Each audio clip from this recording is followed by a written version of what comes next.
کل جا رہی ہو پھر تم گاؤں؟ براز بھائی کی شادی پہ ان دونوں کا اس وقت فری پیریڈ تھا۔ ہنال بلوچستان کے ایک گاؤں ڈیرہ اللہ یار سے بلانگ کرتی تھی۔ یہاں فروا پنڈوی کی رہنے والی تھی اور دونوں میں پہلے دن دوستی تھی۔ ہنال تو اپنے قبائلی بیک گراؤنڈ کی وجہ سے کسی سے دوستی نہیں کرتی تھی، لیکن فروا پنڈی میں رہنے کی وجہ سے اس کے ساتھ فرینڈلی ہو چکی تھی۔ یہ بھی اس کے بھائی کی ضد تھی، وہ تو میٹرک سے آگے پڑھ سکی تھی۔ اس کے ہاں لڑکیوں کی پڑھائی کو فحاشی اور آزاد خیالی تصور کیا جاتا تھا، جبکہ لڑکوں کو باہر کے ملک جا کر پڑھائی کرنے کی اجازت تھی۔ اس کا بھائی زریاب، جو کچھ عرصہ پہلے آکسفورڈ سے پڑھ کر آیا تھا، اس نے اپنی بہن کا میڈیکل میں انٹرسٹ دیکھا تو سب کی مخالفت مول لے کر اسے MBBS کے لیے پنڈی میڈیکل کالج بھیج دیا۔ اسلام آباد میں ان کا ذاتی گھر بھی تھا، جہاں پوری سیکیورٹی میں نہ صرف وہ رہتی بلکہ گارڈز بھی اس کے ساتھ تھے۔ اسے کالج میں زیادہ دوستی سے منع کیا گیا تھا، لہٰذا سوائے فروا اس کی کوئی اور دوست بھی نہ تھی۔ وہ اس قدر خوبصورت تھی کہ اگر نقاب میں نہ ہوتی تو لوگ مڑ مڑ کر اسے دیکھتے۔ شفاف سفید اور رنگت اور گہری جھیل سی آنکھیں، کسی طرح اٹھتی تو سحر کھینچ دیتا۔ گلابی پتلے سے ہونٹ اور گھنے بال، جن کو تو بہت کم لوگوں نے دیکھا تھا۔ اسے تو لڑکیاں اتنے غور سے دیکھتی تھیں، مگر وہ اس بات سے بے نیاز بہت معصوم تھی۔ ہاں یار، بس اب کچھ دن ہی تو رہ گئے ہیں۔ ماں کی بار بار کال آ رہی ہے کہ اب تم حویلی آ جاؤ پلیز، تم میرے سارے نوٹس یاد سے رکھنا، آ کر سارا کو کور کرنا ہوگا۔ ایک ہفتہ تو سمجھو کہیں نہیں گیا۔ ہنال کے بڑے بھائی بہرام کی شادی تھی اور اسے ایک ہفتے کے لیے اپنے گوٹ جانا تھا، اور اسی لیے یہ ساری تیاری کر رہی تھی۔ اسے اپنے گوٹ جا کر اپنے بھائی کی شادی انجوائے کرنی تھی۔ ہاں تم فکر نہ کرو، آرام سے انجوائے کرنا، پلیز جلدی آنا، آل مس یو یار۔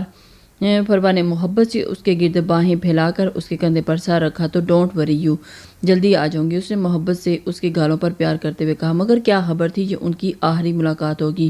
ارے جن کو لڑکیوں میرے بچے کے کمرے کی صفائی کر دینا ہے، اور میرا تو دل کر رہا ہے سارے گھر میں چراغاں کر دوں، میرے بچے اتنے ٹائم کے بعد، سالوں بعد آ رہا ہے۔ جان بی بی بشام کا کمرہ صاف کرواتے حویلی کی ملازماؤں سے بولی۔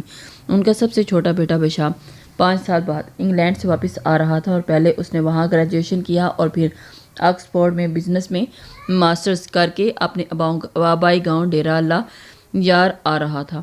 جان بی بی سردار بار ان کی بار بیگم تھی اور ان کے 3 بیٹے اور سردار ادہام، سردار امید اور سردار بشام، جبکہ چھوٹی ایک بیٹی پری ناز تھی۔ بڑے دونوں بیٹوں کی اپروچ ٹپیکل سرداروں والی تھی اور کرخت اور روایتوں پر مر مٹنے والے۔ دونوں شادی شدہ تھے اور بیویوں کو پاؤں کی جوتی سمجھتے تھے، مگر بشام شروع سے ہی اپنی ماں سے اور ایک آیا کے قریب رہا تھا، جنہوں نے ہمیشہ سے اسے عورت کی عزت اور نرم مزاجی سکھائی تھی۔ اسی لیے پورے گھر، حتیٰ کہ پورے خاندان میں اپنی صلح جو نیچر کی وجہ سے وہ بہت پسند کیا جاتا تھا۔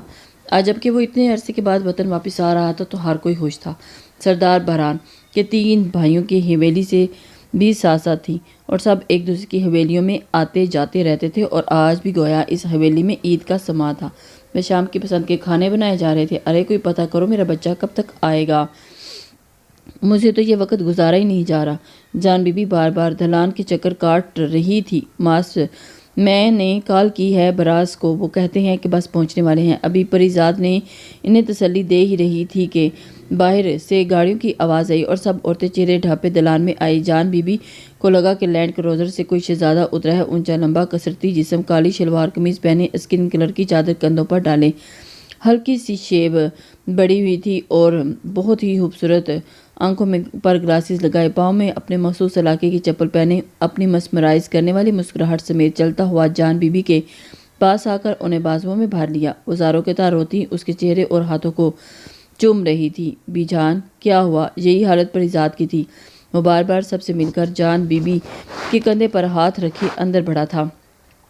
ہائے کتنا سا منہ نکل آیا ہے تیرا یہ ڈاکٹری پڑھ کے، میں تو کہتی ہوں دفع کر پڑھائی، اب تو تیرے ہاتھ پیلے کرنا چاہتی تھی، پر نہ جانے تیرے اور تیرے براز کے دماغ میں کیا ہناس بھرا ہے۔ زر بی بی کے جو کہ ہنال کی ماں تھی، انہوں نے پریشانی سے کہتے اس سے شکوہ کیا تھا۔ ہنال صبح ہی اپنے آبائی گاؤں پہنچی تھی اور اب میں کے پاس بیٹھی ان کی ڈانٹ سن رہی تھی۔ اچھا ناماز سے ڈانٹے تو نہیں، آپ کو پتہ ہے نا کہ ڈاکٹر بننا اتنا آسان نہیں ہوتا، اس کے میرا جنون ہے، اور اب تو ویسے بھی صرف 1 سال ہی کی تو بات رہ گئی ہے، اس نے ان کی گلے میں باہیں ڈالتے ہوئے کہا تھا۔ دونوں جنان خانے میں تخت پر بیٹھی تھی۔ ہائے ہائے، ہاں ہاں، اب تو پڑھ لکھ کر ماں کو باتوں میں اڑاؤ گی۔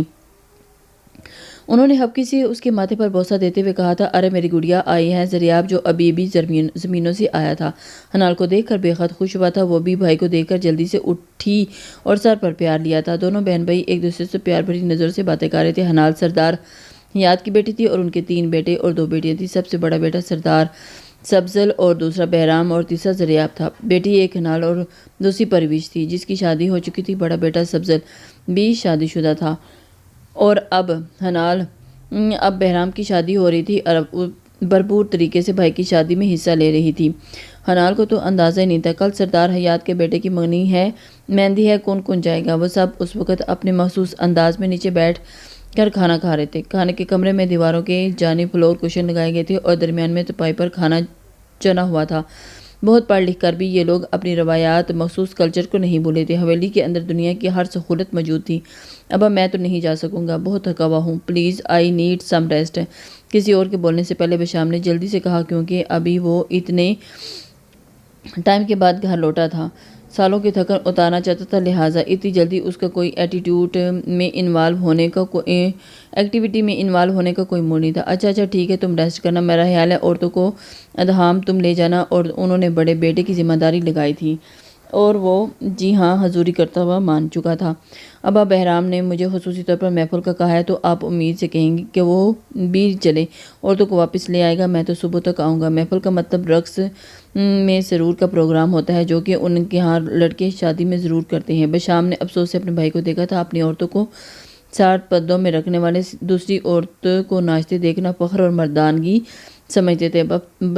بشام کو بہت زیادہ افسوس ہوا تھا۔ اگلی رات بشام کے گھر والے سردار حیات کے بیٹے کی مہندی میں گئے اور سوائے بشام اور سردار حیات کے رات میں فنکشن ختم ہونے کے بعد باقی سب لوگ تو گھر واپس چلے گئے تھے، مگر ان کے مردان خانے سے ذرا ہٹ کر جو ڈیرا بنایا گیا تھا وہاں سب لڑکے مرد اکٹھے ہو چکے تھے۔ وہاں رقص اور سرور کی محفل اپنے عروج پر تھی۔ سب اس رقاصہ کے رقص سے لطف اندوز ہوئے تھے سوائے زریاب کے، جو اپنے ہاں ان کی روایتوں میں انتہائی نفرت کرتا تھا اور اسی وجہ سے وہ الگ ہی تھا۔ سردار ادھام شاید کچھ زیادہ ہی پی پلا گیا تھا، لیکن یکدم اپنی جگہ سے اٹھ کر پہلے وہ اس رقاصہ کے ساتھ جھومنے لگا اور بہت سے آدمی ایسا کر کے واپس اپنی نشستیں سنبھال لیتے، مگر ادھام تھوڑی دیر کے بعد اس رقاصہ کو اپنے ایک بازو سے پکڑ کر اپنی جانب کر کے کوئی گستاخی کرنے ہی والا تھا کہ اچانک ہی بہرام نے غصے سے اٹھ کر اس رقاصہ کو ادھام سے چھڑایا اور وہ جو نشے میں جھوم رہا تھا یکدم سانپ کی طرح پھنکارنے لگا۔ یہاں پر گندگی پھیلانے کی کوشش نہ کرو، سمجھ آئی تم لوگوں کو؟ تم لوگوں کا دماغ ٹھیک نہیں ہے؟ یہ تم لوگ کیا کہرام مچا رہے ہو؟ اس طرح کی بغیرتیاں اپنے ڈیرے پر کرو۔ یہ میری مہمان ہے اور ہم یہاں اسے اس کام کے لیے نہیں لائے۔ بہرام نے اسے غصیلی نظروں سے دیکھتے بان کیا تھا۔ تو ہوتا کون ہے مجھے بغیرت کہنے والا؟ وہ بھی نشے میں دھتکارا تھا۔ ایک ناچنے والی کا تجھے بڑا درد اٹھا ہے کہ اپنی بیوی لانے سے پہلے اس کے ساتھ رات رنگین کرنا چاہتا ہے؟ اسے بہرام کا اتنا کہنا کسی تازیانے کی طرح لگا تھا۔ ادھام کی اتنی گری ہوئی سوچ کا بات پر بہرام کا ہاتھ اٹھ گیا تھا۔ سب ان کے گرد جمع ہو کر انہیں آپس میں چھڑوانے لگے کہ جو گتھم گتھا ہو گئے تھے۔ آج کی رات میں اس کو اپنے ڈیرے پر ابھی اسی وقت لے کر جاؤں گا اور دیکھتا ہوں تو کیا کر سکتا ہے۔ جیسے ہی انہیں ایک دوسرے سے چھڑوایا، ادھام اس رقاصہ کی جانب اشارہ کر کے بولا اور پھر سے اسے دھمکی دینے لگا۔ پاگل ہو گیا ہے ادھام؟ بس کر، اب ہوش میں آ، ہوش کے ناخن لو۔ وہاں موجود کوئی شخص بولا تھا، میں بھی دیکھتا ہوں تو کیسے یہاں سے باہر قدم نکالتا ہے۔ بہرام نے بھی اسے دھمکی دی تھی۔ ادھام خود کو باقی لوگوں سے چھڑواتا ہوا غصہ سے آگے بڑھا تھا اور جیسے ہی اس رقاصہ کی جانب بڑھا، بہرام نے اپنی قمیض کی جیب سے گن نکالی۔ ایک قدم بھی آگے بڑھایا تو میں تجھے بخشوں گا نہیں، بہرام نے گن اس پر تانتے ہوئے کہا تھا اور سب نے بہرام کو گن واپس رکھنے کا کہا، مگر اس کے سر پر بھی جیسے خون سوار ہو گیا۔ بہرام اسے رکھو، ہم بات کر رہے ہیں نا اس سے۔ وہاں موجود اس کے دوستوں نے اسے گن لے کر رکھنی چاہی تھی کہ ادھام کے بڑھتے قدم رکتے نہ دیکھ کر اس نے فائر کر دیا اور گولی سیدھا ادھام کے سینے پر لگی تھی اور چیخو پکار اور بھگدڑ مچ گئی تھی۔ فائر کی آواز اندر حویلی تک پہنچی، وہاں بھی ہلچل مچ گئی تھی، ایک دم کوہرام مچ گیا تھا اور سب رات کے 3 بجے سردار باران کے موبائل پر کال آئی اور ووٹ سیدھے ٹیبل پر پڑا موبائل اٹھایا۔ ہیلو، اپنے مخصوص بلوچی سٹائل میں وہ بولے تھے۔ اور ان کو حیران کر گئے تھے۔ ایک دم سے ان کو تو وہ دوسری جانب سے آنے والی خبر سن کر انہیں لگا کہ ساری نیند پاک سے اڑی تھی۔ کیا بکواس کر رہا ہے؟ میں زندہ نہیں چھوڑوں گا تجھے اگر یہ غلط خبر ہوئی تو۔ ان کی دھاڑ پر جان بی بی بھی یکدم سے نیند سے اٹھ گئی تھی اور نیند تو کوسوں دور اڑ گئی، ہڑبڑا کر اٹھی اور دل پر ہاتھ رکھ کر بیٹھ گئی تھی۔ اللہ خیر کرنا۔ انہوں نے پریشانی سے فون کان سے لگائے۔ سردار باران کو دیکھا جن کے تاثرات پتھریلے ہو چکے تھے اور یکدم موبائل والا ہاتھ ان کے پہلو میں گرا تھا۔ بی بی جان ان کی طرف دیکھ کر ایک دم سے ہڑبڑا گئی۔ سردار صاحب کیا ہو گیا؟ سب خیر ہے؟ انہوں نے پریشانی سے ان سے پوچھا تھا۔ میرا ایک بازو آج کٹ گیا ہے، ماتم کا انتظار کرو۔ جان بی بی ہکا بکا نہ سمجھی سے ان کی بات سن رہی تھی۔ انہیں کچھ سمجھ بھی تو نہیں آئی تھی۔ اور پھر جب کچھ دیر انتظار کے بعد ادھام کی میت آئی تو حویلی میں کوہرام مچ گیا۔ غصے اور شدید انتقام کی لہر سردار باران کی حویلی میں جاگی اور ہر آنکھ اشک بارتی بشام جو اپنے وطن واپس خوشیاں سمیٹنے آیا تھا، کیا خبر تھی کہ بھائی کی میت اٹھانی پڑ جائے گی اور اس سے بھی آگے کیا ہونے والا تھا وہ اس تکلیف سے بھی زیادہ تکلیف دہ تھا اس کے لیے۔ وہ سوچ بھی نہیں سکتا تھا کہ اسے یہاں پر آ کے ایسے ماتم خیز خبر ملے گی۔ اس لیے منع کیا تھا میں نے آپ کو مت ارینج کرے اس قسم کی چیزیں، گناہ ہے۔ کیا یہ ضروری ہے ہم ان روایتوں سے کبھی باہر نہ آئیں؟ کیا فائدہ آپ کو اتنا پڑھ لکھنے کا؟ جائز سمجھے۔ اور ذریعہ شدید غصے میں بہرام کو اس کی غلط روش کا احساس دلا رہا تھا جس کا اب کوئی فائدہ نہیں تھا۔ ادھام کے قتل کے واقعے کو گزرے ایک ہفتہ گزر چکا تھا۔ جیسے ہی سردار باران کے گھر ماتم کچھ زرد پڑا تو انتقام کی لہر پھر سے بیدار ہوئی۔ آج جرگہ بیٹھنا تھا اور وہ سب پریشان صورت لیے بیٹھے تھے۔ کچھ دیر کے بعد ان لوگوں کو بھی نکلنا تھا جرگے میں پیش ہونے کے لیے، اور سب اپنی ہی نظر میں ایک دم سے مجرم قرار کھڑے ہو گئے تھے۔ ادھام کچھ دیر کے بعد سردار حیات اور ان کے بیٹے اور دوسری جانب سردار باران اور ان کے دونوں بیٹے ان کے رشتہ دار مرد بھی موجود تھے۔ ہاں تو سردار بہرام، یہاں سب کی موجودگی میں بتاؤ گے کہ اس رات کیا ہوا تھا؟ وہ اس سے پوچھ بیٹھے تھے اور کٹہرے میں کھڑا کر دیا تھا۔ جرگے کے سردار نے بہرام کو مخاطب کر کے کہا تھا۔ اس نے تمام واقعہ منو ان سنا دیا۔ میں مانتا ہوں کہ غلطی میری جانب سے ہوئی ہے، جو فیصلہ کریں گے مجھے منظور ہے۔ اس نے آخر میں اپنی غلطی مانتے ہوئے جھکے سر کے ساتھ ذریعہ اور سردار حیات کا سر بھی جھکا ہوا تھا کیونکہ وہ اپنی غلطی تسلیم کر چکا تھا۔ اور اب جرگے کے سرداروں نے کچھ اور لوگوں سے گواہی لی جو اس واقعے کے عینی شاہد تھے۔ سب کا بیان ایک جیسا تھا۔ ہاں تو سردار باران، تمہارا کیا فیصلہ ہے؟ جرگے کے سرداروں نے ان کی طرف دیکھتے ہوئے پوچھا تھا اور سب ایک دم سے سب خاموشی چھا گئی تھی۔ میں جو بھی فیصلہ کروں گا وہ یہاں سب کو ماننا پڑے گا، نہیں تو جب تک میرا فیصلہ منظور نہیں ہوگا میں تب تک روز یہاں جرگہ بٹھاؤں گا۔ اور سردار باران نے سخت لہجے میں کہا تھا اور سب خاموشی سے اس کی بات سن رہے تھے۔ سردار بہرام کہہ چکا تھا کہ اسے تمہارا ہر فیصلہ منظور ہوگا، چاہے خون کا بدلہ خون لو یا زر یا زمین۔ نہ خون کا بدلہ خون، نہ زر نہ زمین۔ سردار باران نے جرگے کے سردار کی بات کاٹ کر کہا تھا۔ تو پھر کیا چاہتے ہو؟ سب نے چھمبے سے پوچھا۔ صرف زن خون بہا میں۔ سردار حیات کی بیٹی سردار باران کے منہ سے نکلنے والے الفاظ نے سب کو حیرت میں ڈال دیا تھا۔ کیا؟ وہ ایک دم سے سب حیران ہو گئے تھے۔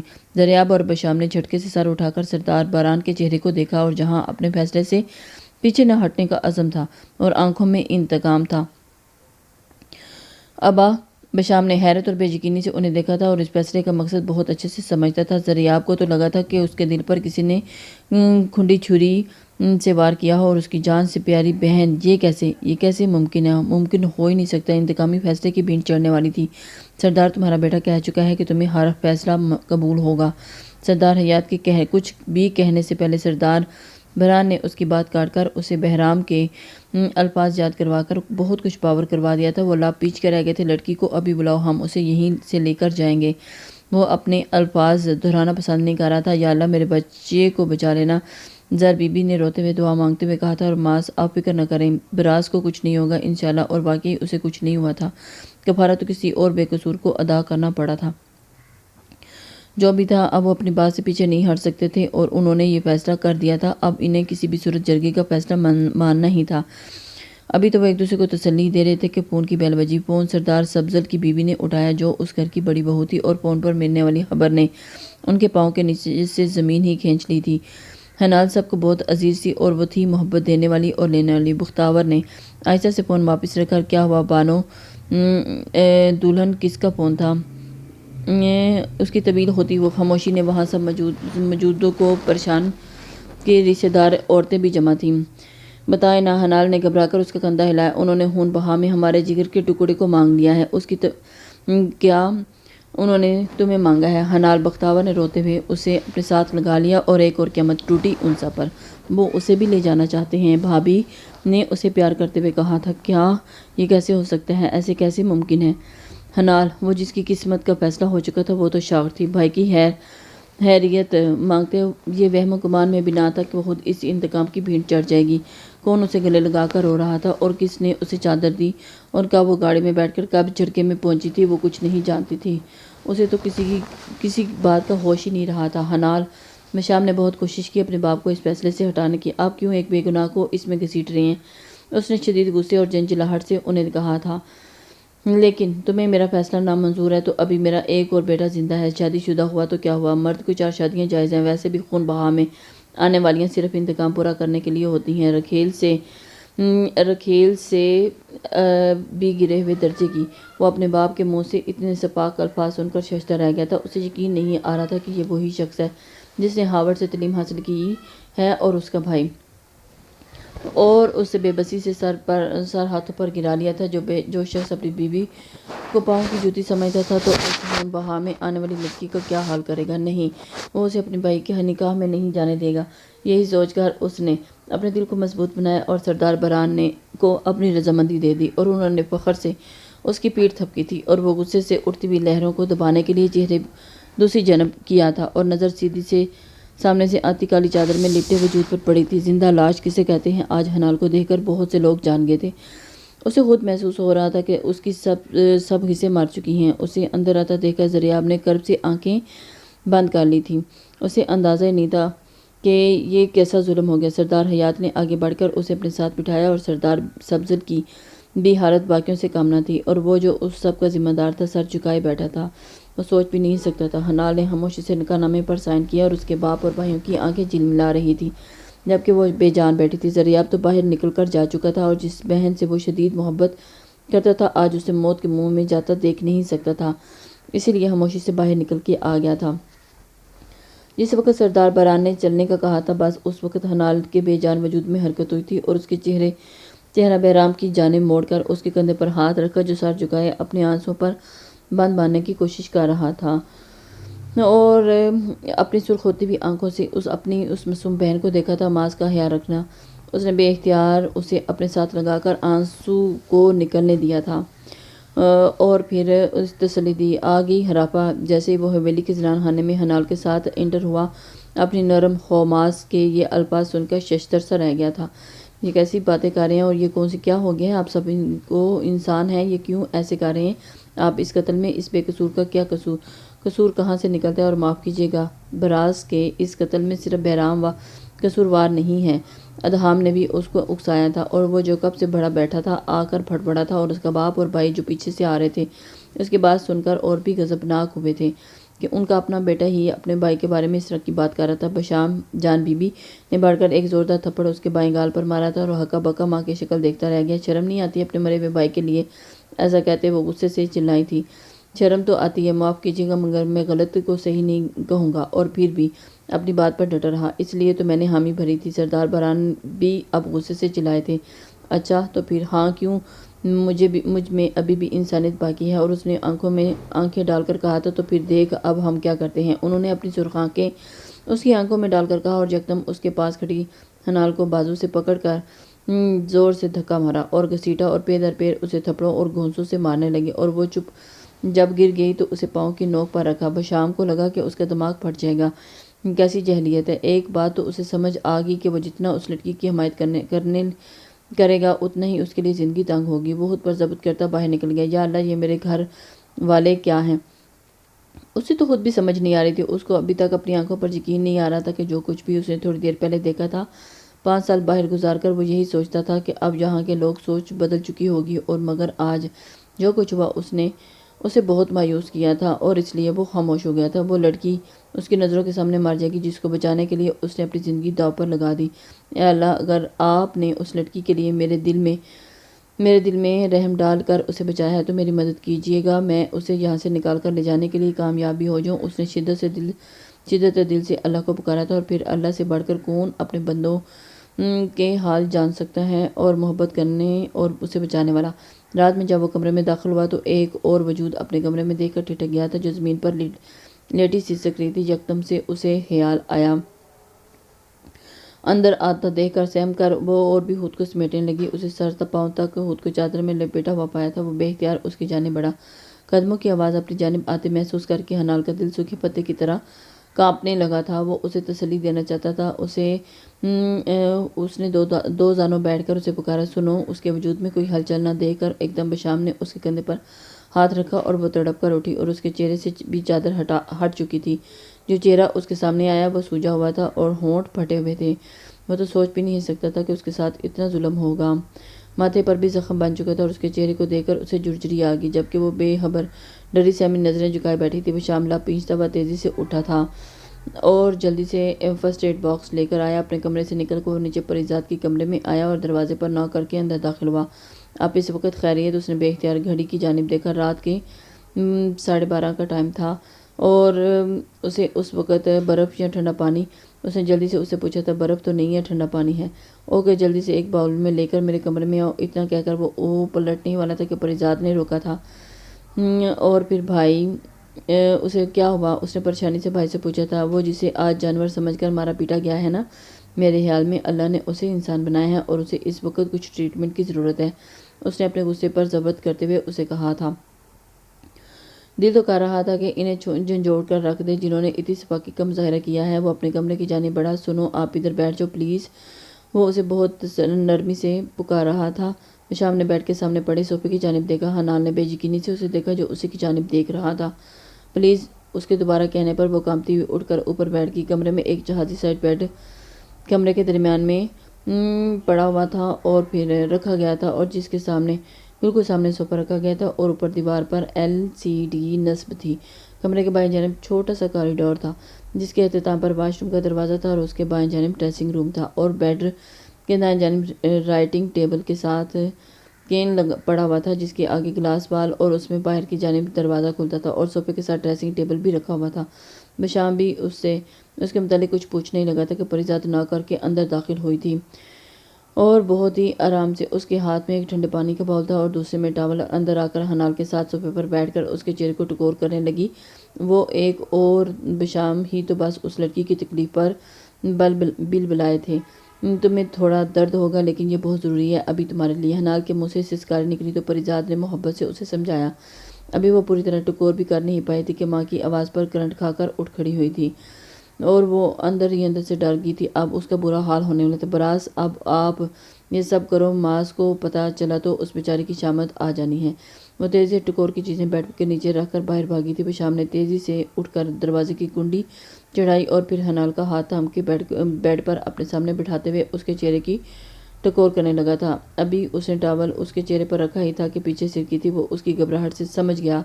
اس وقت صرف یہ سوچو کہ آپ مریض ہو اور میں ڈاکٹر، گھبراؤ نہیں مجھ سے۔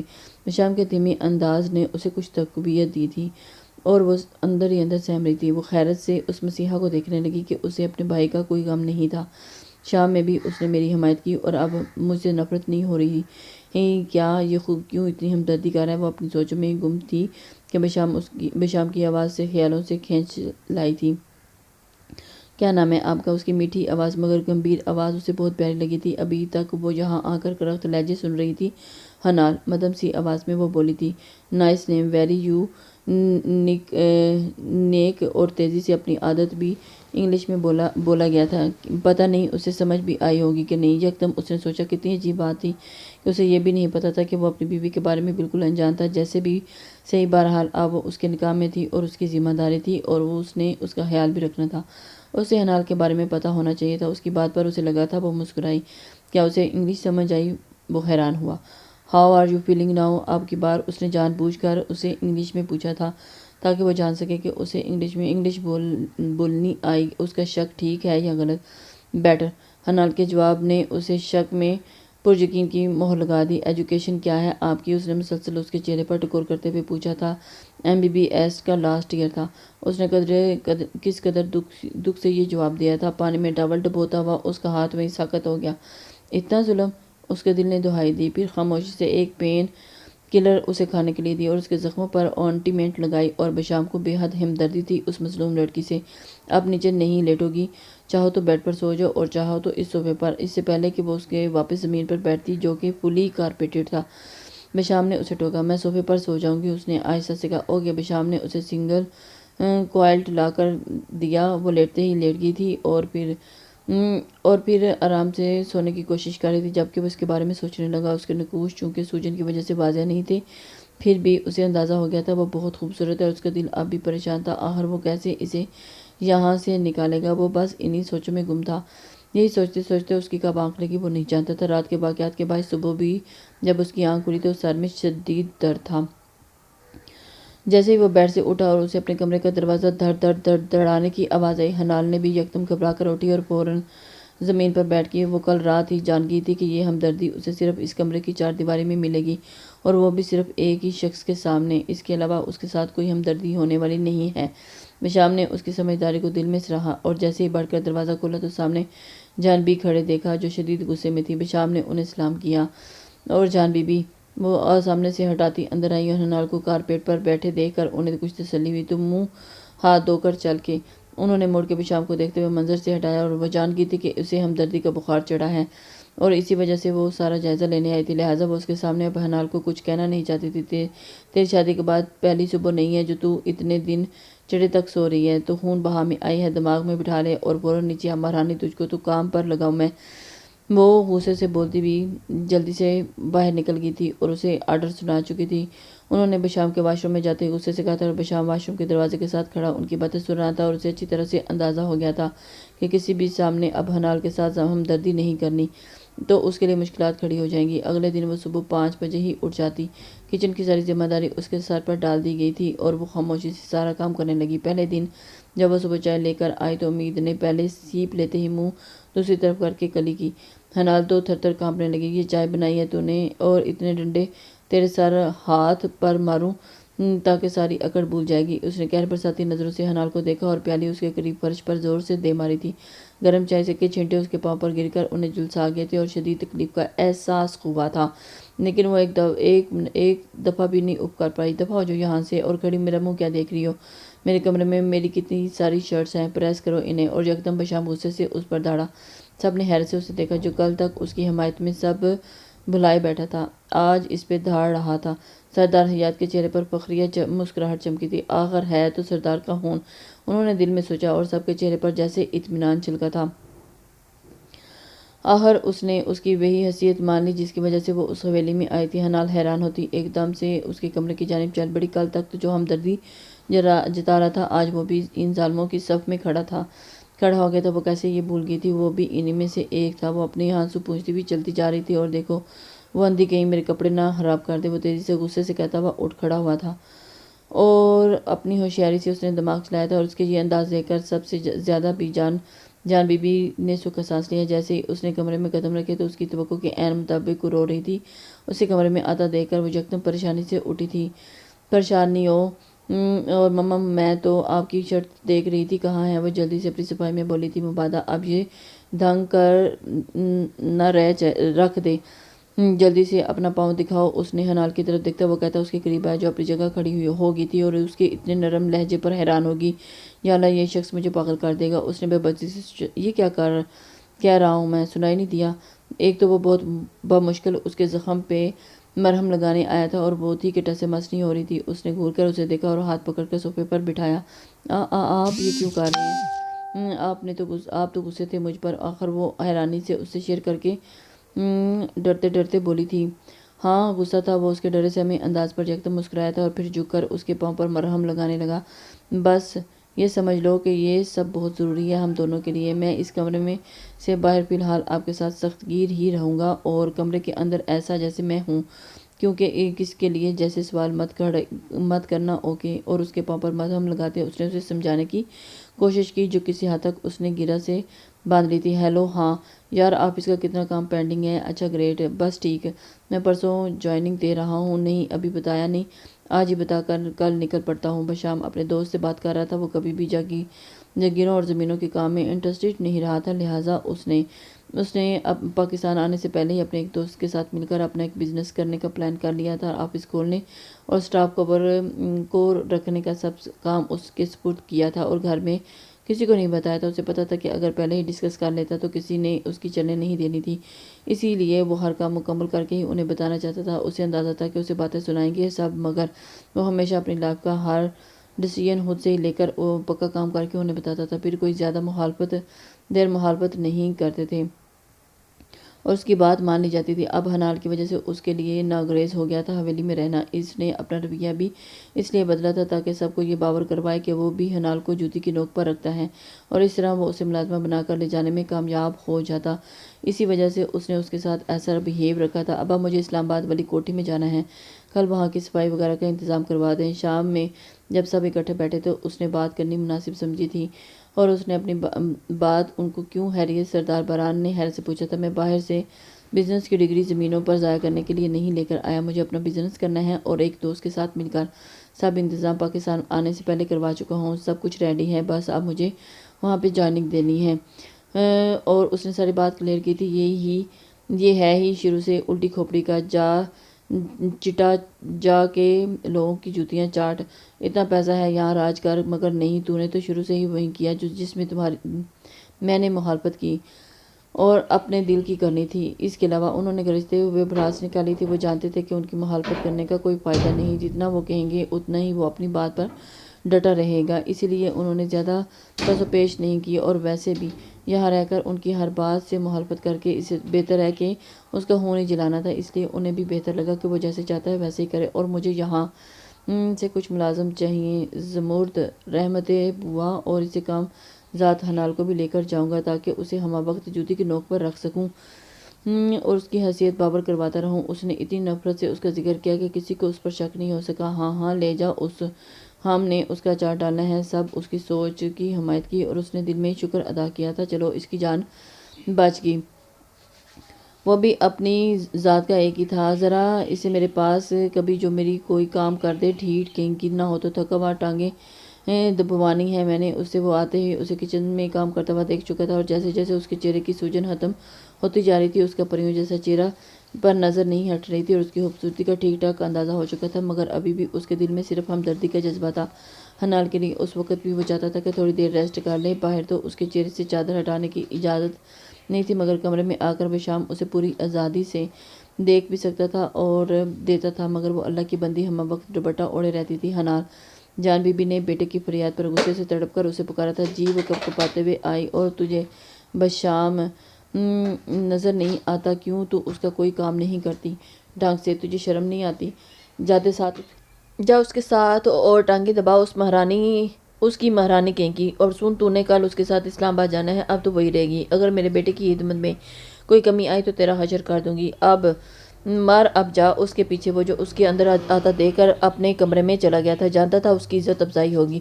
وہ مرے قدم اٹھاتی اس کے پیچھے آئی تھی، کمرے کا دروازہ کھل کر آئی تو وارڈروب میں مصروف دیکھا۔ لائیں آپ کی ٹانگیں دبا دوں، وہ آہستہ سے اس کے پاس آ کر بولی تھی، لیکن میں نے تمہیں اپنی خدمت کے لیے نہیں بلایا، خاموشی سے بیڈ یا صوفے پر لیٹ کر ریسٹ کرو، صبح سے لگی ہوئی ہو، انسان ہو آپ۔ وہ ہر روز اپنے رویے سے حیران کرتا تھا، اور کبھی گرج چمچ کر، کبھی اس کے لیے ٹھنڈی چھاؤں بن کر، وہ سمجھ ہی نہیں پائی تھی آخر اس کے کس روپ پر وہ اعتبار کرتی۔ وہ صوفے پر جا کر نیم دراز ہو گئی تھی اور چادر اب بھی سر سے پاؤں تک لپیٹی ہوئی تھی۔ بشام نے وارڈروب سے نکل کر ایک نظر اس کو دیکھا اور اس کے تاثرات اتنے جامد تھے کہ وہ اندازہ ہی نہیں لگا پایا کہ اسے حنال پر کس ربوٹ کا گمان ہوتا تھا، جو کہو وہی ہو کر رہ جاتی تھی۔ کل ہم اسلام آباد جا رہے ہیں، آپ بھی اپنی چیزیں رکھ لینا، بشام نے بیڈ پر بیٹھتے ہوئے اسے کہا تھا۔ وہ جو لیٹی تھی اسے بیڈ کی جانب آتا دیکھ کر اٹھ کر بیٹھ گئی تھی۔ میرا تو کوئی سامان نہیں، بس یہی کپڑے ہیں جو پہنے ہوئے ہیں، اس نے تو سادگی سے بتا دیا، مگر بشام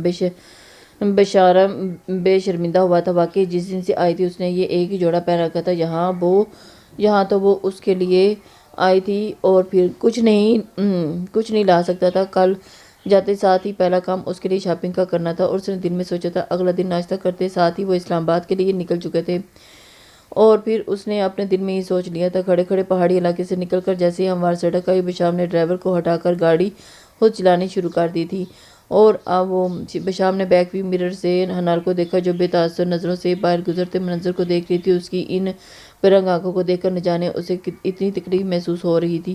اس نے دھیان بٹانے کو اسٹیریو آن کیا تھا اور پریشیس آہ کی آواز.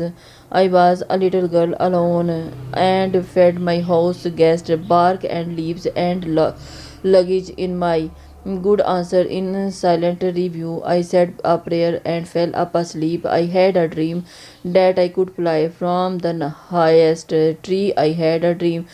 نہ صرف بشام کا دھیان بٹا بلکہ حنال بھی اس کی طرف متوجہ ہوئی. اپنے سخت گیر گھریلو ماحول کی وجہ سے ہاں پر وہ بہت گانے نہ صرف کالج میں سنتی بلکہ اس کو بھی موبائل پر سنواتی تھی، اور یہ گانا اس نے بھی اتنا سنا تھا کہ اسے یاد تھا. ان سب دنوں کو یاد کر کے آنسو اس کی آنکھوں سے گرے نہیں، جنہیں اب چھپانے کے لیے چادر میں سپٹا، لیکن وہ جو دو آنکھیں اسے کب سے دیکھ رہی تھی ان سے یہ منظر چھپا نہیں رہ سکا تھا. اسلام آباد پہنچتے ہی بشام نے سب ملازموں کو بلایا اور میں اور بی یہاں جیسے بھی رہیں گے اور جس طرح بھی رہیں گے، جیسے مرضی میں آئیں گے، جو جائیں گے، جہاں چاہیں گے، گھر میں اس گھر میں. اگر یہاں کی خبر حویلی میں گئی تو یاد رکھنا میں وہاں تم لوگوں کو پھینکوں گا کہ جہاں تمہاری کوئی لاش بھی نہیں ڈھونڈ سکے گا. اور اس کی گرجدار انداز کو دیکھ کر حنال بھی کچھ لمحوں کے لیے سن کر رہ گئی تھی. باقی سب ملازم تو بالکل خاموش. انہیں اس کے لیے کیا لگے کوئی سردار کوئی بھی کام کرے، ان کا کام تو بس ان لوگوں کی چاکری کرنا تھا. What happened? جیسے ہی حنال کی پریشان شکل دیکھی تو وہ حیران ہوتا ہوا اس سے پوچھتا ہوا صوفے پر بیٹھا تھا اور اس کی حیرانگی کو نوٹ کر رہا تھا. وہ اس وقت لاؤنج میں تھے. اماں پلیز چیک کریں کوک نے کچھ کھانے کو بنا دیا ہے کہ نہیں، وہ مجھے ضروری کام سے جانا ہے. اس نے ساتھ آنے والی رحمت بوا سے کہا تھا. وہ انہیں اپنے ساتھ اسی لیے لے کر آیا تھا کیونکہ وہ خود حنال سے ہونے والی زیادتی کو برداشت نہیں کر پا رہی تھی، اور اسی وجہ سے وہ ساتھ لے کے آیا تھا. وہی تو جنہوں نے حشام کو نرم خوئی سے سبق دیا تھا، اور وہ جانتا تھا کہ وہ جیسے بھی حنال کو رکھنا چاہے بوا اس کا ساتھ دیں گی. وہ اچھا کہہ کر کچن کی جانب گئی تھی جہاں ہنسامہ کو پہلے سے ہی کھانے کے لیے کہہ دیا تھا اور وہ کھانا تیار کر رہا تھا. اس کی آمد کا بتا چکا تھا. اس کھانے کا